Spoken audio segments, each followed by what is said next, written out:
বুবু তো পাশেই আছে, পাশে বৈশা বুবুর ক্ষমতার স্বাদ এখনো মেটে নাই। ওনার বয়স 80 বছর। চিন্তা করি এই 80-84 বছর বয়সেও উনি এত শক্তি কোথা থেকে পান? কোন কলিকাতা হারবালে যে যায় আল্লাহই ভালো জানে। উনি পাওয়ারের ঠেলায় টেকে না, ওখানে বৈশা হিন্দুদেরকে উস্কে দিতেছে। আর এই দেশের গুটি কয়েক সকল হিন্দুরা না, গুটি কয়েক ওদের দোসর যারা আওয়ামী লীগ করত, তারা এদেশটাকে অস্থিতিশীল সংখ্যালঘুর নাম দিয়া এদেশটাকে অস্থিতিশীল করতে চায়, ঠিক কিনা? ভারত আর আবার আমাদেরকে থ্রেট দেয়। ভারতকে বলে দিতে চাই, তোমাদের জনসংখ্যা বেশি, অস্ত্র বেশি, সব বেশি থাকতে পারে, এদেশের মুসলমানদের একটা অস্ত্র সবচাইতে বেশি, যে অস্ত্র দিয়া পৃথিবীর সব অস্ত্র ঘায়েল করতে পারে, সেই অস্ত্রের নাম হলো ঈমান। সেই অস্ত্রের নাম কি? সুতরাং আমাদেরকে ভয় দেখায়ও না। মুসলমান ভয় পায় না। মুসলমান ভয় পায়? মুসলমান লা ইয়াখাফুনা ইল্লাল্লাহ। মুসলমান আল্লাহ ছাড়া কাউকে পরোয়া করে। ঐক্যবদ্ধ থাকবেন সকল দলের, বিএনপি, জামাত, ইসলামী আন্দোলন যতগুলো আছে, সকল ইসলামী দল সহ যারা দেশকে ভালোবাসেন, দেশ প্রিয় সকল 10 দলকে ঐক্যবদ্ধ থাকতে হবে, বাতিলরা যেন কোনো সুযোগ আর না পায়, ঠিক কিনা? যারা এদেশে ইসলামকে, ইসলাম মুসলমান আলেমদেরকে, যারা শাইখুল হাদিস, ইবনে শাইখুল হাদিস আল্লামা মামুনুল হকের মতো আলেমদেরকে যারা দর্শনকারী বানিয়েছে, এদেশের মুফাসসির তাফসীর জগতের অন্যতম একজন, যিনি আলিয়া কওমি সকল অঙ্গলের মানুষেরা যাকে মোহব্বত করে, তার নাম দেলাওয়ার হোসেন সাইদি, ঠিক কিনা? সেই আমাদের সেই মানুষটাকে যারা শেষ করেছে, সুতরাং ওরা এই জমিনে যেন আর কোনোদিন প্রতিষ্ঠা হতে পারে না পারে, এদিকে আমাদেরকে ঐক্যবদ্ধ থাকতে হবে। আল্লাহ আমাদেরকে তৌফিক দান করেন বলি আমিন। কষ্ট পাইছেন আপনারা? খারাপ লাগতেছে? সম্মানিত হাজিরিন, আল্লাহ আমাদেরকে বোঝার তৌফিক দান করেন, আমরা যেন সবাই ঐক্যবদ্ধ থাকতে পারি, কোনো ষড়যন্ত্রে আমরা পা দেব। ভারতের এটা ছিল লাস্ট গুটি চাল। ভারত চেয়েছে ইস্কন দিয়া গতকালকে আমাদের সেই সাইফুল ভাইকে হত্যা করেছে। ওরা চেয়েছিল যদি ওরা মুসলমানকে হত্যা করে, ওরা শুধু আমাদেরকে হত্যা করে নাই, ওরা আল্লাহর ঘরে হাত দিয়েছে। আজকে দেখলাম ভিডিওতে চট্টগ্রামের একটা মসজিদের টাইলস পর্যন্ত ওরা খুলে নিয়ে গেছে। চট্টগ্রামের একটা মসজিদের সমস্ত জানালা দরজা সব ভেঙে দিয়েছে। মুসলমান সহিষ্ণু জাতি, সহনশীল জাতি, ধৈর্যশীল জাতি, মুসলমানরা জবাব দেয় নাই। যদি মুসলমানদের থেকে জবাব চাও, তোমরা টিকতে পারবে না, ঠিক কিনা? সুতরাং আমাদেরকে আমাদের জায়গায় থাকতে দাও, তোমরা শান্তিতে থাকো, আমরা কিচ্ছু কব না।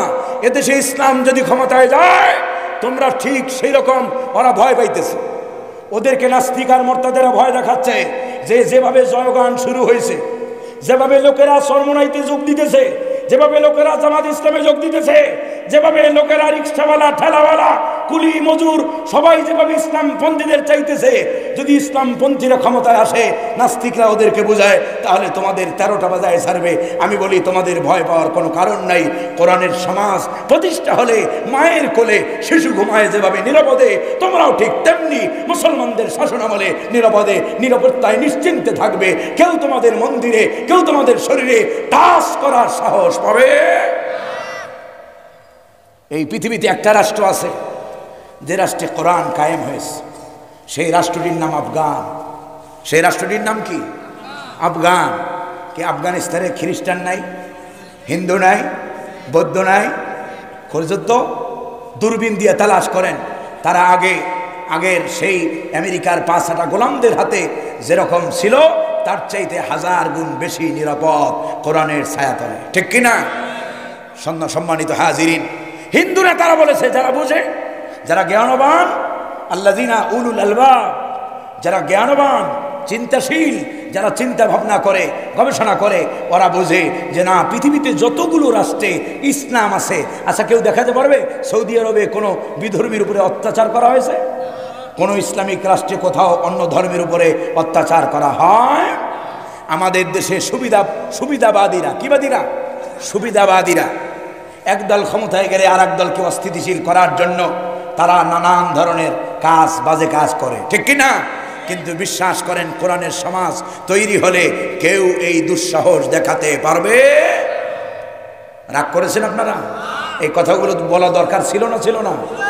সবচাইতে তাফসীর ওয়াজের চাইতো ওয়াজ তো আমার আগে এক মাওলানা করে গেছেন, সুর দিয়া কি চমৎকারভাবে তিনি বয়ান করেছেন। যাই হোক, আল্লাহ তাআলা আমাদেরকে কোরআন আর সুন্নাহ ভিত্তিক জীবন যাপনের তৌফিক দান করেন, বলি আমিন। আজকে আমি আপনাদের খেদমতে আলোচনা করব কোরআনে কারীমের 21 নম্বর পারা সূরাতুল লুকমান থেকে 31 নম্বর সূরাতুল লুকমান ইনশাআল্লাহ আলোচনা হবে। আপনারা শুনবেন তো? শুরু হচ্ছে তাফসীর। আল্লাহ তাআলা বলছেন, আউযু বিল্লাহি মিনাশ শাইতানির রাজীম, বিসমিল্লাহির রাহমানির রাহিম। ওয়ালাকাদ আতাইনা লুকমানাল হিকমাতা আনিশকুর লিল্লাহ ومن يشكر فإنما يشكر لنفسه ومن كفر فإن الله غني حميد صدق الله العظيم وصدق رسوله النبي الكريم।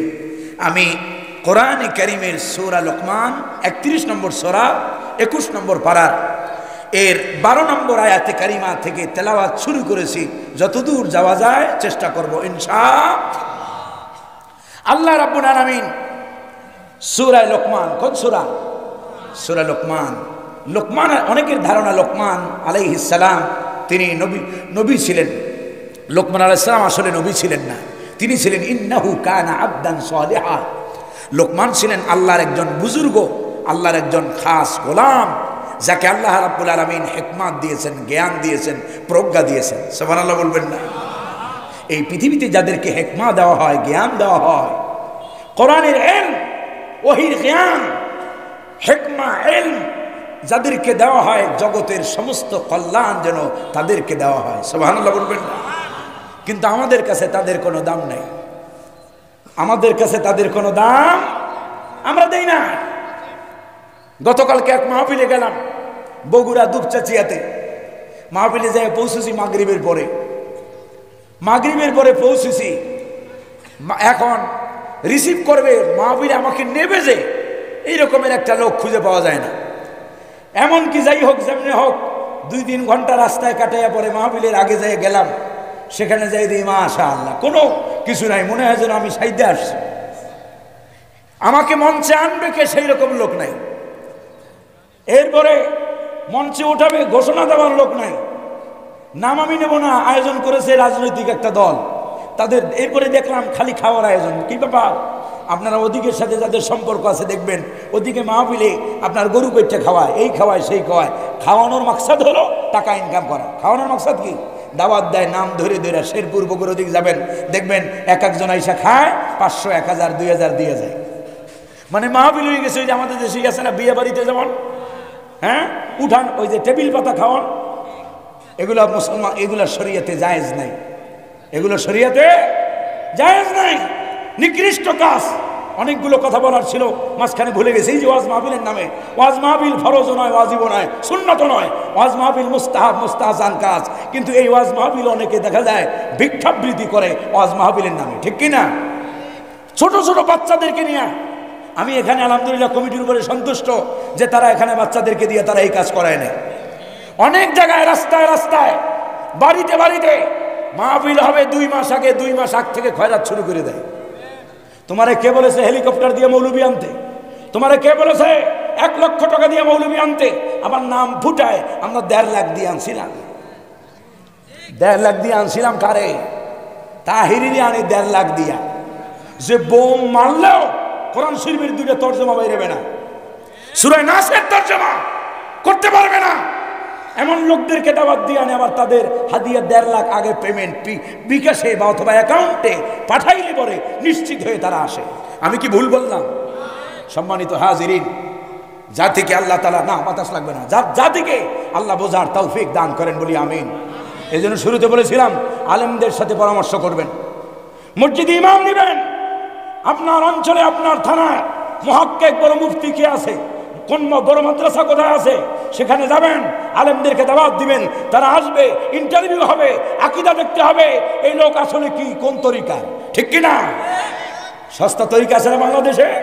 ইহুদিদের এজেন্ট এ বাংলাদেশে আছে যারা তরিকার ব্যবসা করে, খাজা বাবা, দয়াল বাবা, অমুক বাবা, তমুক বাবা, সুরেশ্বর, চন্দ্রবরা, আতরসি, মাইজ ভান্ডার, অমুক ভান্ডার, তমুক ভান্ডারে এক একজন হাবা গোবা পড়ে বসে আছে, লোকেরা মনে করে খাইছে সাক্ষাৎ ফেরেশতা ছাড়া আর কিছু না, ঠিক কিনা?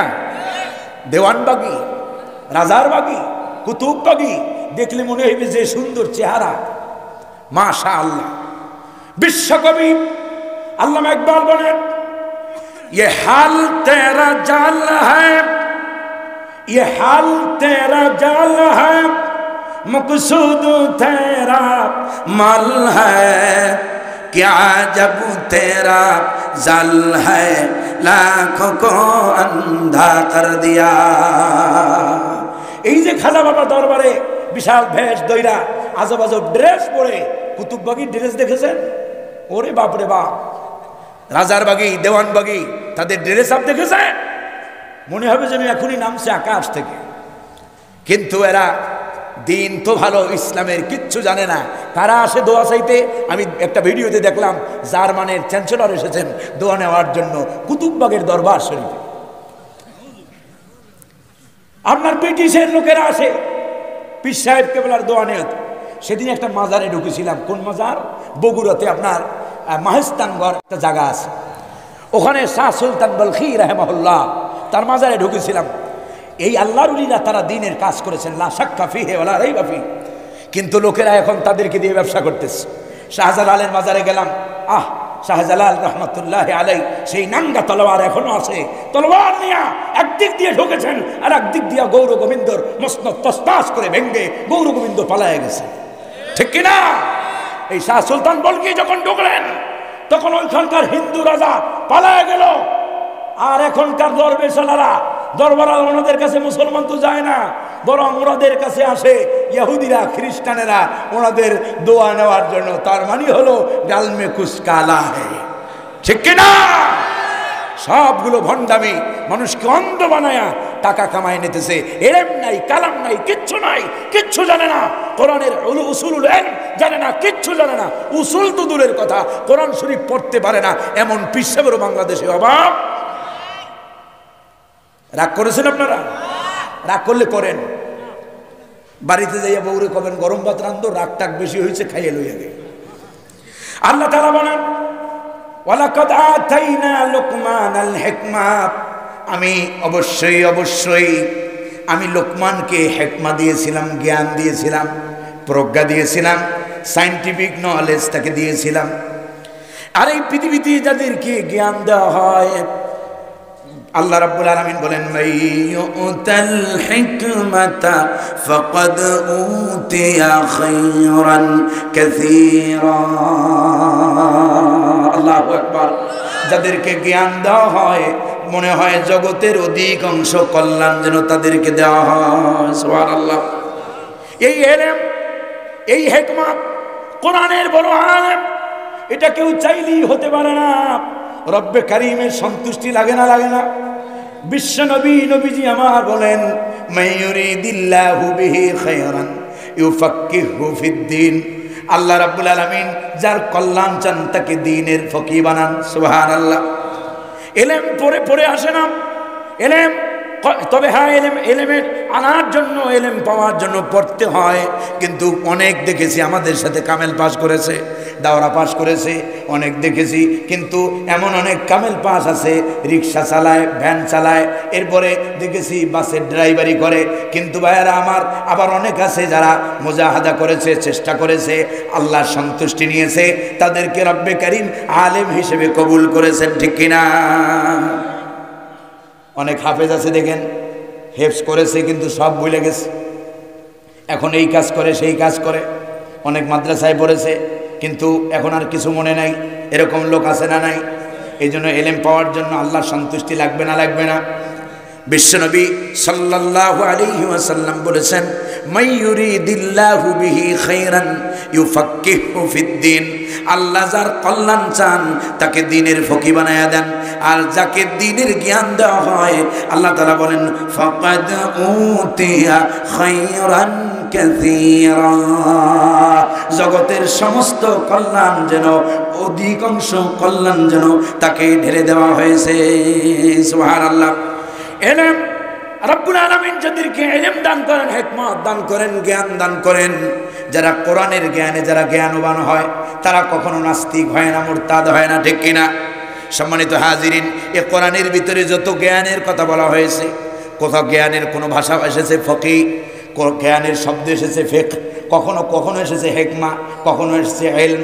এই শব্দগুলো দিয়ে যে জ্ঞানকে উদ্দেশ্য করা হয়েছে, সব জ্ঞানের মূল কথাই হলো ওহির ইলম, ওহির বিদ্যা ছাড়া কোনো মানুষ পূর্ণাঙ্গ ভালো জ্ঞানী হতে পারে না, ঠিক কিনা?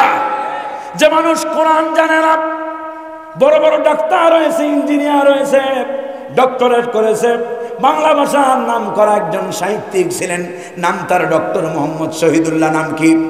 ডক্টর মোহাম্মদ শহীদুল্লাহ। তিনি বলেছেন, তুমি যত বড় ডক্টর হও না কেন, যত বড় ডিগ্রি তুমি অর্জন করো না কেন, কোরআনের ডিগ্রি নাই, তুমি হলো মূর্খ, ঠিক কিনা? আর কোনো ডিগ্রি নাই, ডক্টরেট নাই, ইঞ্জিনিয়ারিং নাই, কোনো ডিগ্রি নাই, কিন্তু কোরআনের জ্ঞান আছে, তুমি হচ্ছ সত্যিকার অর্থে প্রকৃত জ্ঞানবান মানুষ, প্রকৃত ইলমওয়ালা মানুষ। এই জন্য ইলমের দাম আল্লাহ দিয়েছেন। আজকে আমাদের সমাজে ইলমের দাম নাই, আলেমের দাম নাই, আলেমের মর্যাদা দিই না, মূল আলেমদেরকে কদর করি না। মসজিদের ইমাম আমি গতকালকে বলেছিলাম, আজকে আমাদের দেশের সবচাইতে বড় মজলুম যে সমাজ, তার নাম হলো আলেম সমাজ, ঠিক কিনা? একটা মাদ্রাসা বলেন, স্কুল বলেন, গভর্নমেন্টের সর্বনিম্ন যারা বেতন পায় তারাও নিম্নে অন্তত 12-13 হাজার 15 হাজার টাকা বেতন পায়, ঠিক কিনা? কিন্তু মসজিদে ইমামতি করে 5 ওয়াক্ত 30 দিন 5-30 150 ওয়াক্ত নামাজ পড়ায়। 150 ওয়াক্ত নামাজ পড়ানো যে কত কঠিন তা যে পড়ায় সেই বোঝে। 150 ওয়াক্ত নামাজ পড়ানোর পরে 5,000 টাকা বেতন দেয়, তারপরও কমিটি এমন এমন ভাব লয়, মনে হয় যেন বিশাল একটা অনুগ্রহ ইমাম হুজুরের উপরে করে, ঠিক কিনা? আলেমদেরকে মর্যাদা দেবেন, আলেমদেরকে সম্মান দেবেন। আলেমদেরকে যদি দাম দিতে না পারেন, কিয়ামতের ময়দানে আল্লাহর কসম করে বলি, ওয়াল্লাহি তাল্লাহি বিল্লাহি ওয়াল্লাহি রাব্বিল কাবা, কিয়ামতের ময়দানে জান্নাত তো দূরের কথা, জান্নাতের সুঘ্রাণও কপালে জুটবে না। অনেকে আছে আলেমদের সাথে নানান ধরনের গোস্তাকি করে না, করে না? আলেমদের সাথে হিংসা করে, হুজুর এত টাকা কেন বেতন দেওয়া লাগবে? অথচ ওর সংসার 30,000 টাকায় হয় না, 50,000 টাকায় হয় না। হুজুরের বেতন বাড়াইতে গেলে যত কষ্ট, ঠিক কিনা? সম্মানিত হাজিরিন, আল্লাহ রাব্বুল আলামিনের হাবিব বিশ্বনবী সাল্লাল্লাহু আলাইহি সাল্লাম আলেমদেরকে কি সম্মান দিয়েছেন, কি মর্যাদা দিয়েছেন জানেন আপনারা? বিশ্বনবী নবীজি আমার বলেন, ফাদলুল আলিমি আলাল আবিদি কাফাদলি আলা আদনাকুম। ও আমার উম্মত, ও আমার সাহাবীরা, শোনো, তোমাদের একজন আলেমের মর্যাদা সর্বসাধারণের উপরে তেমন আমি নবীর মর্যাদা তোমাদের মধ্যে যেমন। সুবহানাল্লাহ। ফাদলুল আলিমি আলাল আবিদ কাফাদলি আলা আদনাকুম। একজন আলেমের মর্যাদা জাতির মধ্যে তেমন আমি নবীর মর্যাদা তোমাদের সর্বসাধারণের মধ্যে যেমন। ওয়াফি রিওয়ায়াতিন উখরা, আমি যতগুলো আয়াত বলতেছি, যতগুলো হাদিস বলতেছি, এই যে ওলামায়ে কেরাম আছেন, আমার পিছনে ওলামায়ে কেরাম আছেন, সামনে ওলামায়ে কেরাম আছেন, যদি তর্জমা ভুল করি আমারে ধরায় দিবেন, আমি একটু কষ্ট পাবো না। বিশ্বনবী বলেন, অন্য আরেকটা হাদিসের ভিতরে আসছে, ফাদলুল আলিমি আলাল আবিদি কাফাদিলিল বদরি আলা সাইরিল কাওয়াকিব। সমস্ত তারকারাজির মধ্যে, সমস্ত তারকারাজির মধ্যে পূর্ণিমার রাতের চাঁদের মর্যাদা যেমন, ও আমার উম্মতের মধ্যে আলেমের মর্যাদাও পূর্ণিমার রাতের চাঁদের মতো। সুবহানাল্লাহ। বিশ্বনবী আবার বলেন, ফাদলুল আলিমি আলাল আবিদ কাফাদিলিল কমারি আলা সাইরিল কাওয়াকিব। বিশ্বনবী বলেন, ও আমার উম্মত, একজন আলেমের মর্যাদা তেমন, তোমাদের মধ্যে তেমন, যেমন আকাশের মধ্যে চাঁদের মর্যাদা যেমন। সুবহানাল্লাহ। বাদরুন অর্থ চাঁদ, বাদরুন অর্থ পূর্ণিমার চাঁদ, আর কামারুন শব্দের অর্থ হলো জেনারেল মুন, সাধারণ চাঁদ। আরও একটা চাঁদের আরবি হলো হেলাল। আল্লাহ তাআলা বলছেন ইয়াসআলুনাকা আনিল আহিল্লা, আছে না নাই? কুল হিয়া মাওয়াকিতু লিন্নাস। আল্লাহু আকবার। ভাইয়ারা আমার, এই ওলামাদের আলেমদের এত মর্যাদা রাসূল দিলেন। এবার আমার আল্লাহ কি বলেন? রসুলের কথা শোনালাম, আমার রব, আমার মালিক আলেমদের সম্মান দিয়েছেন। আমার আলেম ভাইয়েরা, আমরা নিজেরা নিজেদের সম্মান বুঝি না, মর্যাদা বুঝি না। আমরা নিজেদের সম্মান নিজেরা নষ্ট করেছি। সবার বাড়িতে খাওয়া যাবে না, হালাল হারাম দেখে শুনে খাইতে হবে। সবার গুণগান গাওয়া যাবে না, ভালো সৎ নেক আল্লাহওয়ালা দেখে দেখে আল্লাহ। আজকে আমরা সুদখোরের বাড়িতেও খাই, আবার হালাল খোরের বাড়িতেও খাই না খাই না। এই যে দোনো জায়গায় খাই, যার কারণে মুখ দিয়া ফু দিই ঠিক, কিন্তু আমাদের ফুতে আর কাজ করে না। মুখ দিয়ে দাওয়াত দিই ঠিক, কিন্তু আমাদের দাওয়াতে কাজ করে না। কিন্তু আগের বুজুর্গরা, যদি দু একজন আল্লাহওয়ালাদের জীবনের কথা বলি আমি, এই বাংলাদেশের এক সময়কার বাংলাদেশের মানুষের কাছে সবচাইতে পরিচিত একজন বুজুর্গের নাম হলো হাফিজি হুজুর রাহিমাহুল্লাহ। ঠিক কিনা? নাম শুনেছেন আপনারা? এই হাফিজি হুজুর রাহমাতুল্লাহ আলাইহি, তার জীবনী শুনেছি। তিনি মানুষ যখন দাওয়াতের ময়দানে বের হতেন, নিজের সাথে করে নিজের ইনকাম থেকে চিরা আর মুড়ি নিয়ে সফরে বের হতেন, ওটা খাইতেন, জাতির মধ্যে দ্বীনের দাওয়াত দিতেন। আল্লাহ তাআলা কোরআনে বলেন, আল্লাহ রাব্বুল আলামিন বলেন, ইত্তাবিউ মান লা ইয়াসআলুকুম আজরান ওয়া হুম মুহতাদুন। আল্লাহু আকবার। তাদের অনুসরণ করো, তাদের অনুসরণ করো। ইত্তাবিউ মান লা ইয়াসআলুকুম আজরান, তাদের অনুসরণ করো যারা তোমাদের কাছে তোমাদেরকে হেদায়েতের দিশা দেয়, সঠিক রাস্তা দেখায়, কিন্তু তোমাদের কাছে কোনো বিনিময় যারা কামনা করে না। সুবহানাল্লাহ বিহামদি। সম্মানিত হাজিরিন, ওলামায়ে কেরাম, রব্বুল আলামিন আমাদেরকে এমন সম্মান, এমন মর্যাদা দিয়েছেন। শব্দ চয়নটা দেখেন, আল্লাহ তাআলা বলেন, ইন্নামা ইয়াখশাল্লাহা মিন ইবাদিহিল উলামা। আল্লাহু আকবার। হুজুর এখানে বসা, আর ওলামায়ে কেরাম বসা, আল্লাহ বলেন ইন্নামা। এর অর্থ কি? কেবলমাত্র, শুধুমাত্র, অনলি আমাকে ভয় করে আমার গোলামদের মধ্যে যারা আলেম। সুবহানাল্লাহ বলবেন না? আলেমদের এত ফজিলত আল্লাহ তাআলা এবার কি বলেন? ইয়ারফাইল্লাহুল্লাযীনা আমানু মিনকুম ওয়াল্লাযীনা উতুল ইলমা দারাজাত। আল্লাহু আকবার। রব্বুল আলামিন তাদের সম্মান, তাদের মর্যাদা সুউচ্চে প্রতিষ্ঠিত করেছেন, রফা করেছেন যারা তোমাদের মধ্যে ঈমান এনেছে, আর যাদেরকে ওয়াল্লাযীনা উতুল ইলমা দারাজাত, আমি আল্লাহ যাদেরকে ইলম দিয়েছি, জ্ঞান দিয়েছি, কোরআনের ইলম যাদেরকে দেওয়া হয়েছে, হাদিসের জ্ঞান যাদেরকে দেওয়া হয়েছে, ফিকহের জ্ঞান যাদেরকে দেওয়া হয়েছে, আল্লাহ তাআলা বলেন উতুল ইলমা দারাজাত। আল্লাহু আকবার।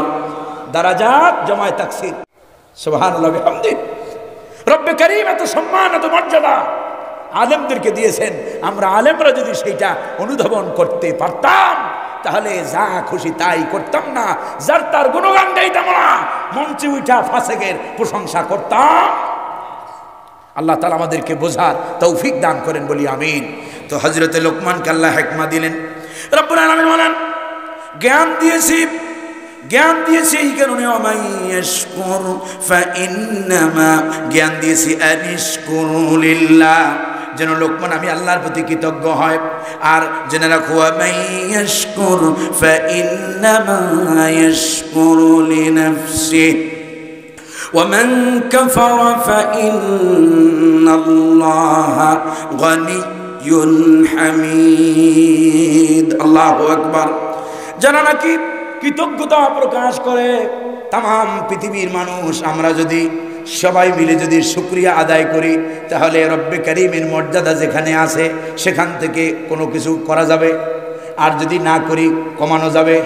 ভাইয়েরা আমার, আল্লাহ তাআলা মূলত আমরা এগুলো করি, কৃতজ্ঞতা প্রকাশ করি, শুকরিয়া আদায় করি, নামাজ পড়ি, রোজা রাখি, সব করি কার জন্য?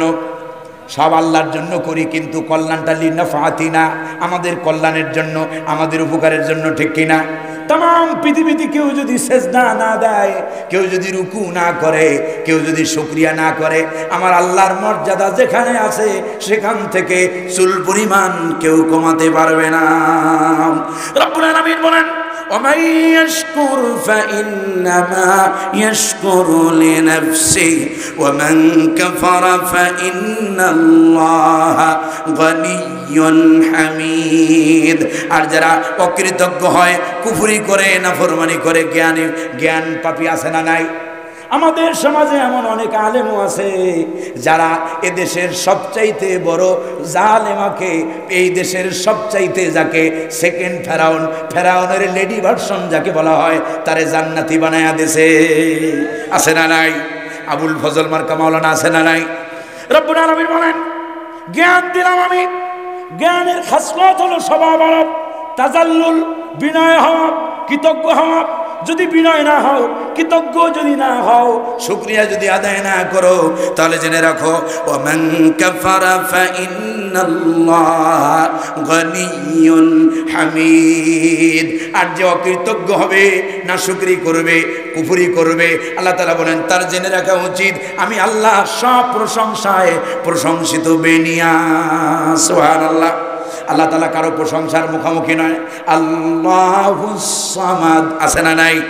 পড়েন আমার সাথে, কুল হুয়াল্লাহু আহাদ আল্লাহুস সামাদ লাম ইয়ালিদ ওয়া লাম ইউলাদ ওয়া লাম ইয়াকুল লাহু কুফুয়ান আহাদ। হযরত লোকমানকে রব্বে কারীম জ্ঞান দিলেন। হযরত লোকমান জ্ঞানের প্রচার শুরু করে দিলেন পরিবার থেকে। কোথা থেকে? পরিবার থেকে। হযরত লোকমানের ব্যাপারে আল্লাহ বলেন, ওয়া ইয ক্বালা লুকমানু লিবনিহি ওয়া হুয়া ইয়াইযুহু ইয়া বুনাইয়া লা তুশরিক বিল্লাহ ইন্নাশ শিরকা লাযুলমুন আযীম। আল্লাহু আকবার। হযরত লোকমান জ্ঞান পাওয়ার সঙ্গে সঙ্গে জ্ঞানের প্রচার পরিবার থেকে শুরু করলেন। আর পরিবারের ভিতরে সবচাইতে যে আপন, সবচাইতে যে কাছের, সে হলো নিজের কলিজার টুকরা সন্তান। হযরত লোকমান কলিজার টুকরা সন্তানকে উপদেশ দিলেন, বললেন, ও আমার কলিজার টুকরা সন্তান, শোনো, লা তুশরিক বিল্লাহ, আল্লাহর সাথে, আল্লাহর পরিচয় তিনি আগে তার সন্তানকে করায় দিলেন। আল্লাহ এমন যার সাথে কোনো শরীক করা যাবে না। হযরত লোকমান বললেন, যদি শিরক করো, শোনো, ইন্নাশ শিরকা লাযুলমুন আযীম, শিরক হলো মস্ত বড়, মহা বড় অন্যায়। শিরকের আলোচনা আমাদের সমাজে মসজিদগুলোতে এখন অনেক মোটামুটি হয়, তবে ভাইয়ারা আমার, আজকে উম্মত শিরকে আকবর হয়তো করে না। আমরা হয়তো কবরে সেজদা করি না, মূর্তির পূজা করি না, অথবা ওইভাবে শিরকের বড়, শিরকে আকবর করি না, কিন্তু শিরকে আসগরের সাথে জড়িত নাই এমন মানুষের অভাব নাই, ঠিক কিনা? ছোট্ট একটা উদাহরণ দেই। দান করি, দান করার সময় সেলফি তুলি না? কাবা শরীফ যখন ওমরা তাওয়াফ করতেছিলাম, যখন আরে কাবা শরীফ আল্লাহর ঘর, যা চাবা তাই পাবা, সেই জায়গার ভিতরেও মুসলমান কপাল পোড়া জাতি সেলফি আর সেলফি ছাড়া আর কিছু নাই। খালি মোবাইল দিয়ে দেখাইতেছে আমি কাবা শরীফে আসছি, লাইভ দিয়ে দেখাইতেছে আমি কাবা শরীফে আসছি। বিশ্বনবী জনাবে মুহাম্মদুর রাসূলুল্লাহ সাল্লাল্লাহু আলাইহি ওয়াসাল্লাম সাহাবায়ে কেরামের মজলিসে বসা, বিশ্বনবী সাহাবায়ে কেরামের মজলিসে বসে আল্লাহর হাবিব বলতেছেন, ইন্নী আখাফু মা আখাফু আলাইকুম আনিশ শিরকিল আসগর। বিশ্বনবী বলেন, আমার উম্মতেরা রে, হয়তো বড় শিরক তোমরা এখন আর করবা না, তোমাদের ঈমান পাকাপোক্ত হয়ে গেছে, এখন আর কেতে কেউ মূর্তি রাখবা না, মূর্তির পূজা করবা না, কবর পূজা করবা না, পীর পূজা করবা না, অমুকের পায়ে তমুকের পায়ে আর পড়বা না। কিন্তু একটা বিষয় আমি সবচাইতে আখওয়াফু ইসমে তাবদিল, সবচাইতে বেশি ভয় করি সেটা হলো ছোট শিরক। সাহাবায়ে কেরাম জিজ্ঞেস করলেন ছোট শিরক কি? রাসূলুল্লাহ বলেন ফাকালার রিয়া, সেটা হলো লৌকিকতা, লোক দেখানো। এই যে ওয়াজ করতেছি যদি মাকসাদ হয় সুরত সালাম, যদি আমার অন্তরে এই মাকসাদ হয়, দান করতেছি যদি লোকের আমারে দানবীর বলবে, নামাজ পড়তেছি লোকের আমারে মুসল্লি বলবে, এই যদি উদ্দেশ্য হয় তাহলে কিয়ামতের ময়দানে কিছু তো পাওয়া যাবেও না, বরং আমার উপরে জান্নাত হারাম হয়ে যাবে। এটা কি না? রব্বে কারীম বলেন, শিরকের ব্যাপারে আর লম্বা কথা বলবো না। রব্বে কারীম বলেন ফামান কানা ইয়ারজু লিকা রাব্বিহি فليعمل عملا صالحا ولا يشرك بعبادة ربه أحدا। আল্লাহু আকবার। খারাপ লাগতেছে আপনাদের? কষ্ট হইতেছে? কষ্ট তো আমার হয়। কি যে কষ্ট হয় কথা বলতে, এটা যিনি বলেন তিনি বোঝেন। কিন্তু এই যে আমি কোরআন পড়তেছি, আপনারা শুনতেছেন, প্রতিটি অক্ষরের বদৌলতে যিনি পড়ে যিনি শোনে উভয়কে 10-10টা নেকি লিখে দিবেন কে? তাহলে চিন্তা করেন কতগুলো আয়াত পড়তেছি, বা সামনে আল্লাহ বাঁচায় রাখলে কতগুলো পড়ব। রব্বুল আলামিন বলেন ফামান কানা ইয়ারজু লিকা রাব্বি, যে ব্যক্তি রবের সাক্ষাৎ কামনা করে, আল্লাহর মোলাকাত চায়, আল্লাহর দেখা সাক্ষাৎ যারা পেতে চায়, চান না? চান না? কারা কারা আল্লাহর সাক্ষাৎ পেতে চাই? হাতটা দেখাই। লিল্লাহে তাকবীর। সবাই আল্লাহ আল্লাহ তোমার গোলামেরা তোমারে দেখতে চায়, কিয়ামতের দিন তুমি আমাদের সাথে দেখা করিও আল্লাহ। রব্বুল আলামিন বলেন আমার সাক্ষাৎ যদি কেউ পেতে চায় তার কর্তব্য হলো দুইটা। কয়টা কাজ? ফালইয়ামাল আমালান সালিহা, তার দায়িত্ব হলো, কর্তব্য হলো সে বেশি বেশি করে নেক আমল করবে। আর একটা কাজ হলো ওয়ালা ইউশরিক বিইবাদাতি রাব্বিহি আহাদা, আমি রবের ইবাদতের মধ্যে, গোলামির মধ্যে ওই যে নেক আমল যেগুলো করবে ওগুলোর মধ্যে আমি আল্লাহ ছাড়া অন্য কাউকে শরীক করতে পারবে না। শিরক মুক্ত জীবন গড়তে হবে। অনেক মানুষ আছে শিরকের ভিতরে লিপ্ত। ভাইরা আমার, শিরক মারাত্মক পর্যায়ে ধারণ করেছে আমাদের সমাজের মধ্যে। লোক দেখানো ছাড়া দান করা যায় না, লোক দেখানো ছাড়া ভালো কাজ করা যায় না। দেখবেন ফজরের নামাজে আর এশার নামাজে মুসল্লি পাওয়া যায় না, কিন্তু অন্যান্য নামাজে মোটামুটি পাওয়া যায়। কারণ মিয়া সাহেব বাজারে আইসে যদি মাগরিবের নামাজ না পড়ে যায় লোকেরা কি কবে? ঠিক কি না? মাগরিবের নামাজে যেরকম মুসল্লি হয়, আসরের নামাজে যেরকম মুসল্লি হয়, ফজরে কি তা হয়? সেদিন কত তারিখে যেন আপনার রংপুরে মিঠাপুকুরে মাহফিলে গিয়েছিলাম। তো এই রকমের কয়েকটা প্যান্ডেল হবে ভরা মাহফিলে, এত জনস্রোত। ওদিকে উত্তরবঙ্গের মাহফিলগুলো প্রচুর, 20,000, 30,000, 50,000, 1 লাখ পর্যন্ত লোক হয় এবং ওরা খোলা মাঠে করে। সেই মাহফিলে ফজরের নামাজে সেদিন আমি রাত্রে ওখানে ছিলাম। ফজরের নামাজে যাই দেখি ইমাম সাহেব সহ আমরা 3-4 জন। তো আমার কাছে মনে হইল এ জাতির কপালে হেদায়েত। ওয়াজ মাহফিল আসলে তো হেদায়েতের জন্য আসি না ভাইরা আমার, ওয়াজ মাহফিলে আসবো হেদায়েতের জন্য। কোন বক্তা ওয়াজ করলো সেটা চেহারা কেমন, কি দিয়ে আসছে সেটা দেখার বিষয় না, কি কথা বলেছে সেই কথাগুলোর উপর আমল করব, ঠিক কি না? এই জন্য যোগ্যতা সম্পন্ন আলেমদেরকে আনবেন, যারা জাতির সাথে ধান্দাবাজি করে না, ভালো জ্ঞানী আলেম, মাওলানা মুফতি আরিফ বিন হাবিবের মতো আলেমদেরকে আনবেন, মাওলানা ইসমাইল বুখারী কাশিয়ানির মতো আলেমদেরকে আনবেন, মাওলানা মুস্তাকুন নবী কাসিমির মতো আলেমদেরকে আনবেন, মাওলানা আনিসুর রহমান আশরাফির মতো আলেমদেরকে আনবেন। ভাইরা আমার, মাওলানা আবুল কালাম আজাদ বাশারের মতো ভালো আলেম, যারা ভালো আলেম, যারা জ্ঞানের কোরআন এবং হাদিসের অথেন্টিক কথা বলবে, মাওলানা সাদিকুর রহমান আজহারির মতো আলেমদেরকে আনবেন। তবে হ্যাঁ, কিছু কিছু ভাইরাস এই বড় বড় জ্ঞানবান আলেমদের মধ্যে ঢুকছে, সেটা হলো টাকার ভাইরাস। কিসের ভাইরাস? টাকার ভাইরাস। আমার আগে মৌলবী সাহেব টাকা ছাড়া কিছু বোঝে না। যারা এই রকমের বাহানা করবে সেই আলেমদেরকে বয়কট করবেন। কারণ যারা এই রকমের 60,000 আসে, ভাই আলেমদেরকে সম্মান দেওয়াটা আমার দায়িত্ব, ঠিক কিনা? আলেমদেরকে সম্মান দেওয়াটা কার দায়িত্ব? ইমানদার হিসেবে, মুসলমান হিসেবে একজন আলেমের যোগ্যতা অনুযায়ী তাকে সম্মান করাটা আমার দায়িত্ব, ঠিক কিনা? গোলাম রব্বানির আইনে যদি 60,000 দেন, 80,000 দেন, আর মাওলানা মুস্তাকুন নবী কাসিমির মতো আলেমদেরকে আইনে যদি 30,000 দেন, তাহলে কি আপনি জালেমের কাতারে পড়লেন না? কারণ ও আইসা আপনারে গান শোনাবে, বাটিয়ালি সুর শোনাবে, একটা হেদায়েতের কথা থাকবে না। আর মাওলানা মুস্তাহুন নবী কাসেমি আর যাদের নামগুলো আমি নিলাম, আরিফ বিন হাবিব, ইসমাইল কাশিয়ানি, এইদের মতো যত বড় আলেম যারা আছে তারা আইসা কোরআন আর হাদিস শোনাবে। একটা আয়াতের উপরে আমল করলে জান্নাত পাওয়া সহজ হবে, ঠিক কি না? যাই হোক, মূল কথা হলো সবার নাম তো আর আমি জানি না, যোগ্যতা সম্পন্ন ভালো আলেম দেখে দেখে আনবেন। ঢাকা থেকেই আনতে হবে, ভারত থেকেই আনতে হবে এমন নয়। আপনার এলাকায় যোগ্যতা সম্পন্ন ভালো আলেম আছে না? নাই, অভাব নাই। তাদেরকে দাওয়াত দেন, ভালো অঙ্কের হাদিয়া দেন। নিজের এলাকার সন্তানরা যদি নিজে দাম না দেন তাহলে আর কি দেবে? আল্লাহ তাআলা বোঝার তৌফিক দান করেন। ঢাকা থেকে বক্তা এনে দেয় 80,000, পাশের মসজিদের ইমাম সাহেবের ওয়াজ করলে দেয় 1,000। তাও কয় হুজুর 300 টাকা কম নিলে হয় না? কথা বোঝেন নাই? তার মানে তুমি তোমার ইমামরে দাম দিলা না, তুমি তোমার আলেমকে, যে তোমার আরে বেটা আমি তো তোমার জানাজায় যাবো না, আমি নমানি তোমার জানাজায় যাবো না, তোমার পাশের মসজিদের ইমাম, তোমার পাশের মাদ্রাসার শিক্ষক তোমার জানাজায় যাবে, তোমার জানাজা পড়াবে। তোমার তো আমারে যদি উচিত তো ছিল এটা, আমারে যদি 60,000 দাও তাহলে ওরে দেওয়া উচিত ছিল 70,000, ঠিক কিনা? বিবেক কি বলে? আল্লাহ তাআলা আমাদেরকে বোঝার তৌফিক দান করেন বলি আমিন। তো ভাইরা আমার, বলতেছিলাম শিরক করা যাবে।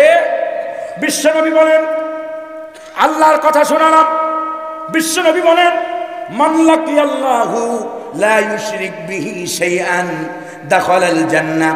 যে ব্যক্তি আল্লাহর সাথে এমন ভাবে সাক্ষাৎ করবে যার আমলের ভিতরে কোনো শিরক নাই, যার আমলের ভিতরে পার্টনারশিপ নাই, রব্বে কারীম আল্লাহর হাবিব সাল্লাল্লাহু আলাইহি ওয়াসাল্লাম বলেন দাখালাল জান্নাহ, এই লোকটি সোজা আল্লাহর জান্নাতে চলে যাবে। সুবহানাল্লাহ। ওমান লাকিয়াল্লাহু ইউশরিক বিহি শাইআন দাখালান নার। আর যে ব্যক্তি এমনভাবে আল্লাহর সাথে সাক্ষাৎ করলো যার আমলের ভিতরে শিরক আছে, বিশ্বনবী বলেন এই লোকটা সোজা আল্লাহর জাহান্নামে যাবে। বলি নাউযুবিল্লাহ। শিরকে এজন্য কোনো ধরনের শিরক, কবর পূজা, মাজার পূজা, অথবা সন্তান হয় না, যায় খাজা বাবার কাছে আছে না নাই, কয় যে এত বছর ধরে সন্তান হয় না, আর একজন বুদ্ধি দেয়, কয় আমি গেছিলাম খান জাহান আলীর মাজারে, তুমিও যাও।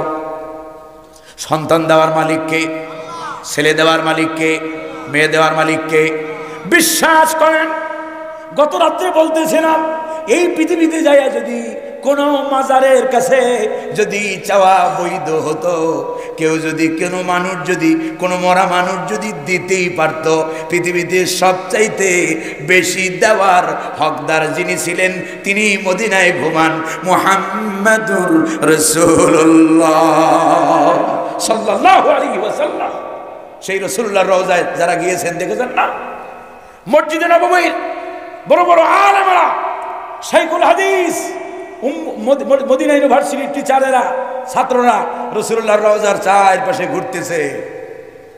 পুলিশ আছে, রাসূলুল্লাহর সামনে যাইয়া কেউ হাত পাতপা বলতেছে না, এখানে না, ওদিকে যাও, ওদিকে তাকাও, ওদিকে যাও। ইজা সালতা ফাসআলিল্লাহ, যখন কিছু চাইবে কার কাছে?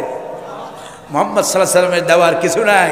রাসূলুল্লাহ যদি দিতে না পারেন, তোমার খাজা বাবা, দরগা বাবা, নাম দেছো গাউস, কি গাউসুল আজম, গাউসুল আজম, এই ডিগ্রি কোনো মানুষের হতে পারে না। এই ডিগ্রি কোনো মানুষ, এই ডিগ্রি আব্দুল কাদের জিলানী রাহিমাহুল্লাহকে দিয়েছে এক শ্রেণীর ভণ্ডরা, ধর্মের নামের অসাধু ব্যবসায়ীরা, ঠিক কিনা? এই দেখেন না, একটা মসজিদের নাম দেখলাম খতিবে গাউসে পাক, গাউসে পাক বলা হয় এই সেই আব্দুল কাদের জিলানীকে। এই ধরনের নাম, এই ধরনের বাজে কাজ কোনো মুসলমানরা করতে পারে না। আল্লাহ তাআলা আমাদেরকে হেফাজত করেন বলি আমিন।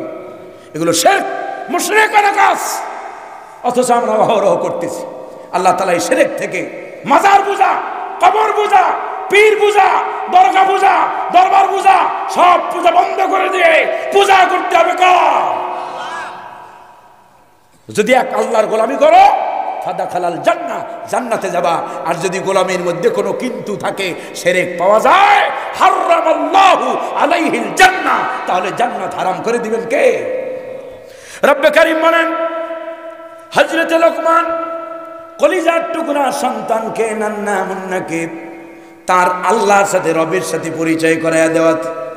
রব্বুল আলামিন এত খুশি হয়েছেন, রব্বুল আলামিন যেন বলছেন, ও লোকমান, তুমি তোমার সন্তানকে আমার সাথে পরিচয় করায় দিছো।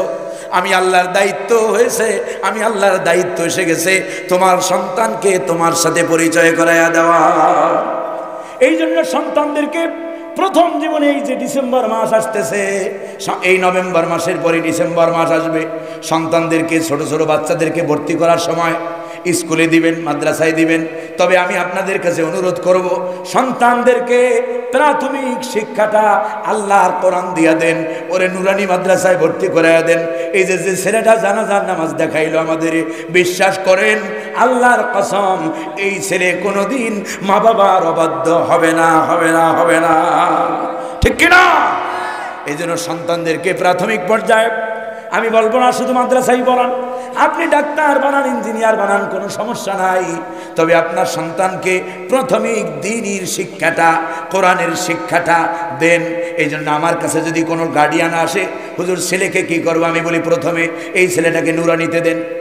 কোরআন সহি শুদ্ধ হওয়ার পরে মেধা যদি ভালো থাকে, তারপরে এই ছেলেটাকে হেফজ পড়ান। যদি মেধা যদি ওইরকম ভালো না হয়, সুন্দরভাবে নাজেরা কমপ্লিট হলে পরে এর কওমি মাদ্রাসায় দেন। কারণ বিশ্বাস করেন, আমি আলিয়ার ছাত্র, এখন আর আলিয়াতে এলেম বলতে কিছু নাই, এখন আর সত্যিকার এলেম আলিয়ায় পাওয়া যায় না।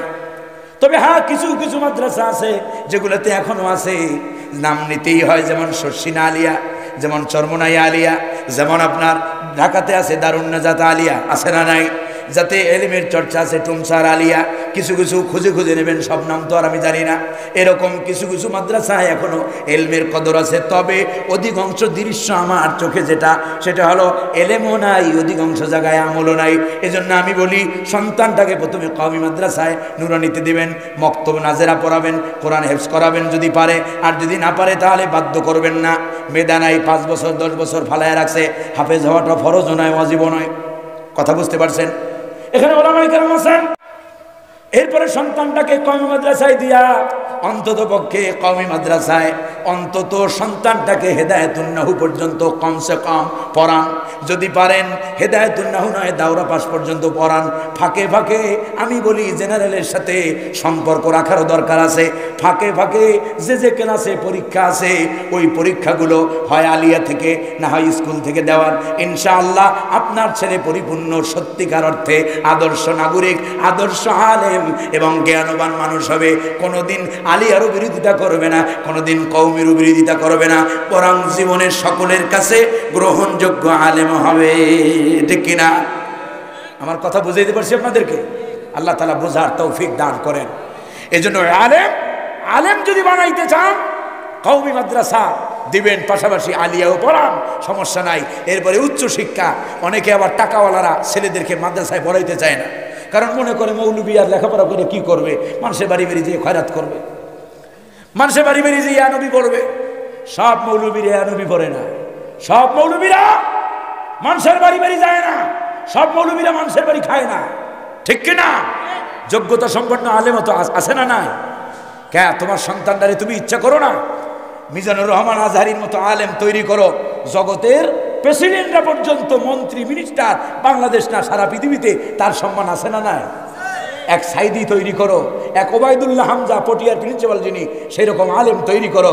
সব ইংলিশ যখন বলে ওবায়দুল্লাহ হামজা ভাই, এবং অর্থনৈতিক আলোচনা যখন তিনি করেন ইকোনমিক্সের উপরে, মনে হয় যেন কোনো বিশাল পৃথিবীর বিখ্যাত ইকোনমিক্সের ছাত্র ওয়াজ করতেছে, আলোচনা করতেছে। মাওলানা তাকি উসমানির দিকে তাকাও, ইংরেজিতে যখন বক্তব্য দেয় পৃথিবীর ওয়ার্ল্ডের বড় বড় প্রোগ্রামগুলোতে, মনে হয় সমস্ত প্রেসিডেন্টরা পর্যন্ত তাকায়া থাকে। তোমার ছেলেকে মনটা অত ছোট কেন? ওই রকম আলেম বানানোর সিদ্ধান্ত নাও, কবুল করার মালিককে।